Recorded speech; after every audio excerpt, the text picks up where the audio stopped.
Sa ngalan ng Ama at ng Anak at ng Espiritu Santo. Panginoon, isugo mo ang iyong espiritu at pagpanibaguhin mo ang muka ng aming mundo. Ang mabuting balita sa araw na ito ay mula kay San Juan, Kapitulo 20, versikulo 11 hanggang 31. Ang ebanghelyong ito ay tungkol sa linggo ng muling pagkabuhay ng Panginoon at ayon ay oras ng gabi, kung saan ang mga alagad ay nagkakatipon sa isang silid at nakapinid ang mga pintuan dahil sa takot nila sa mga Hudyo. At dumating si Jesus at tumayo sa kalagitnaan nila. Sumainyo ang kapayapaan, sabi niya. Pagkasabi nito, pinakita niya ang kanyang mga kamay at ang kanyang tagiliran. Nang makita nila ang Panginoon, tuwan-tuwa ang mga alagad. At sinabi na naman ni Jesus, sumainyo ang kapayapaan.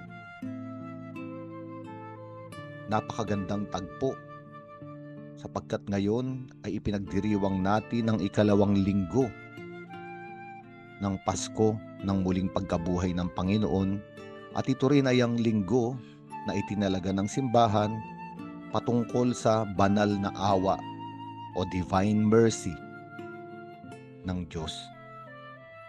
Ang mga alagad na ito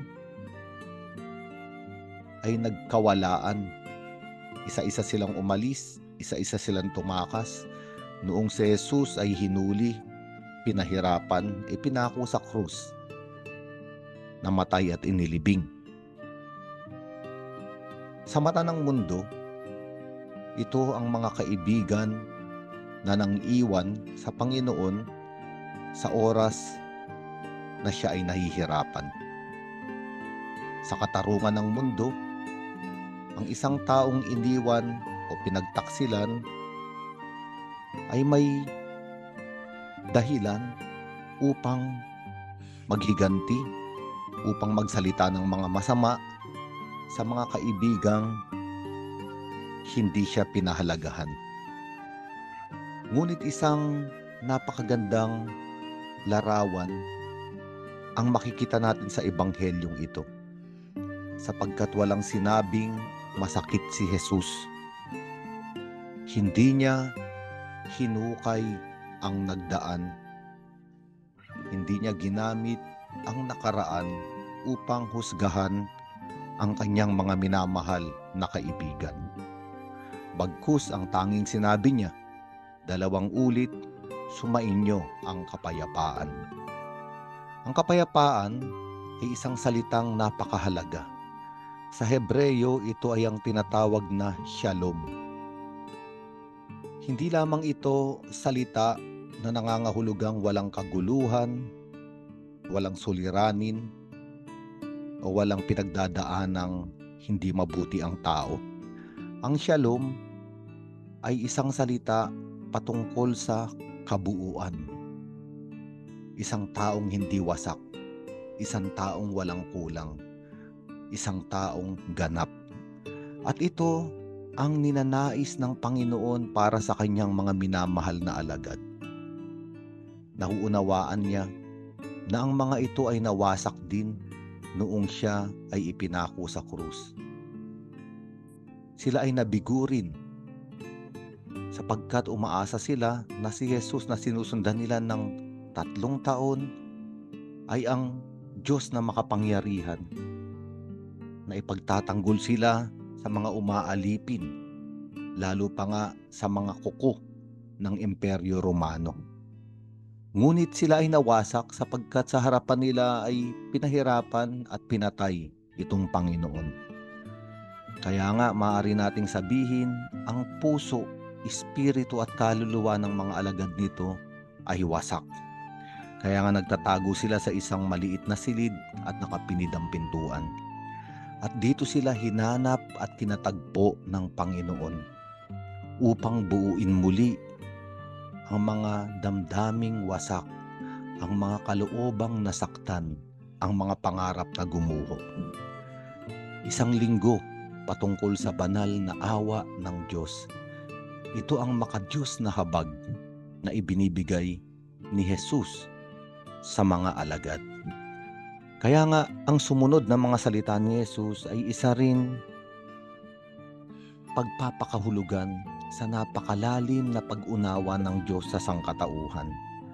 Sinabi niya, kung paanong isinugo ako ng Ama, isinusugo ko rin kayo. Pagkatapos sila'y hiningihan niya at sinabi, tanggapin ninyo ang Espiritu Santo. Ang patatawarin ninyo sa kanilang mga kasalanan ay pinatawad na nga. Subalit ang hindi ninyo patatawarin ay hindi nga pinatawad. At ang mga alagad o ang mga apostol na ito ay ang mga unang obispo, ang unang kaparian ng simbahan na tumanggap ng utos mula sa kalangitan, mula kay Jesus sa pamamagitan ng Espiritu Santo na magpatawad ng kasalanan. At katulad ng pinapaliwanag natin, ang pagpapatawad ng kasalanan ay para buuin muli ang taong nawasak ng kasalanan. Ito ang karanasan ng mga alagad na ito. Sila ang unang pinatawad, kaya naman may kahulugan kung sila ang magpapatawad. Ang Kristiyano ay hindi isang taong perpekto. Ang Kristiyano ay maraming kamalian, may mga kasalanan, mayroon din mga kahinaan. At sa harapan ng mga ito, nakaranas sila ng kapatawaran. Kaya nga ang Kristiyano ay dinadala ang karanasang ito sa sandaigdigan, ang kapatawaran na mula sa kalangitan. May isa pang bahagi ang ebanghelyong ito patungkol sa katauhan ni Tomas. Noong gabing iyon na nagpakita si Jesus na muling nabuhay ay wala si Tomas. Kaya ayaw niyang maniwala. Nung sinabi sa kanya ng iba pang mga alagad ang nangyari. Sabi ni Tomas, hindi ako maniniwala hanggat hindi ko nakikita at nahahawakan ng butas ng mga pako sa kanyang mga kamay at hanggat hindi ko na isusuot ang aking daliri sa mga sugat na iyon at sa kanyang tagiliran. Ang salitang Tomas o ang pangalang Tomas sa Hebreo at Aramaiko ay kambal. Ibig sabihin si Tomas ay may kakambal. Ngunit ang kambal ay dalawang tao. At maaari nating sabihin, ito ay simbolismo ng dalawang buhay ni Tomas. May buhay siya sa loob ng komunidad ng mga alagad, ngunit may buhay pa siya sa labas, sa daigdig o sa sanlibutan. Kaya nga nung unang gabi na nagkatipon ang komunidad ng mga alagad at nasaksihan nila ang muling pagkabuhay ng Panginoon, wala sa komunidad na yun si Tomas, sapagkat nandoon siya sa kakambal na buhay, sa buhay na makalupa.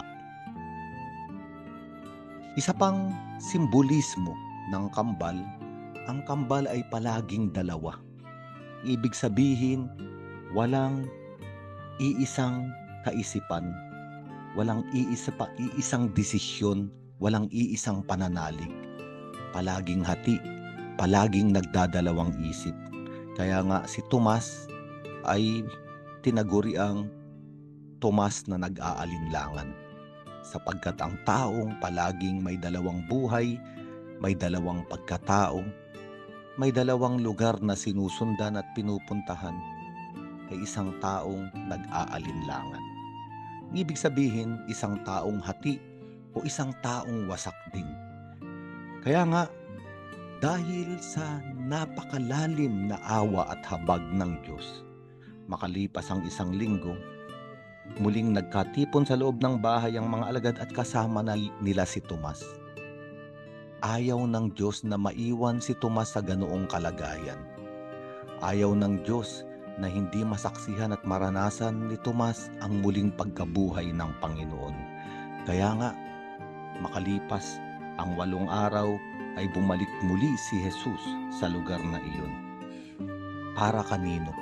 Para kay Tomas na hindi pa nakakatawid mula sa kamatayan patungo sa muling pagkabuhay. At sabi ni Jesus, Tomas, halika rito at ilagay mo ang iyong mga kamay sa aking tagiliran at huwag ka nang mag-alinlangan pa. sa halip ay maniwala ka. At ayon sa tradisyon ng simbahan, hinawakan ni Tomas ang mga sugat. Ngunit ang totoong sugatan na gumaling sa oras na yun ay si Tomas din. Isang taong hati na nabuo. Isang taong dalawa ang buhay na naging isa na lamang. At siya ay sumunod sa Panginoon ng buo niyang buhay, buo niyang puso at buo niyang pag-iisip. Isang napakagandang ebanghelyo para sa ating lahat ngayon. Tayo ay inaanyayahan na magtampisaw, lumangoy sa napakalawak na karagatan ng habag ng Diyos. Sapagkat ang habag ng Diyos ay katulad ng sinapupunan. Sa salitang Hebreyo, ito ay galing sa salitang rahamim. Ang salitang rahamim ay galing sa salitang rehem, na ang kahulugan ay sinapupunan, kung saan binubuo muli ang isang nilikha. At tayo, sa tuwing maniniwala at babalik sa Diyos at yayakapin ng kanyang awa, ang mga taong wasak ay nabubuong muli. Isang larawan ng muling pagkabuhay. Pasko ng pagkabuhay. Mga taong galing sa isang madilim na nakaraan, dinadala ng Diyos sa liwanag. Mga taong sugatan, pinaghihilom ng Diyos. Mga taong nag-aalinlangan, binibigyan ng matatag na pananampalataya. Kaya nga sa araw na ito, tayo ay maniwala na si Jesus ay iniwan ang banal na simbahan dito sa lupa upang sa tuwing mangangailangan tayong buuing muli ang ating mga sarili, paghilumin muli ang ating mga pagkatao, buhayin muli ang ating mga espiritu, bukas ang pintuan upang pumasok sa napakalalim na habag at awa ng Diyos sa pamamagitan ni Jesucristo at ng kanyang katawang mistiko, ang simbahan. At sa tuwing papasok tayo sa sakramento ng pagbabalik loob, sa tuwing tayo ay magkukumpisal, totoo pumapasok tayo roong patay, ngunit lumalabas na buhay. Pumapasok doong sugatan, ngunit lumalabas na naghilom na muli ang mga sugat. Pumapasok doon bilang lumang tao at lumalabas na isang bagong nilalang. Sa ngalan ng Ama at ng Anak at ng Espiritu Santo.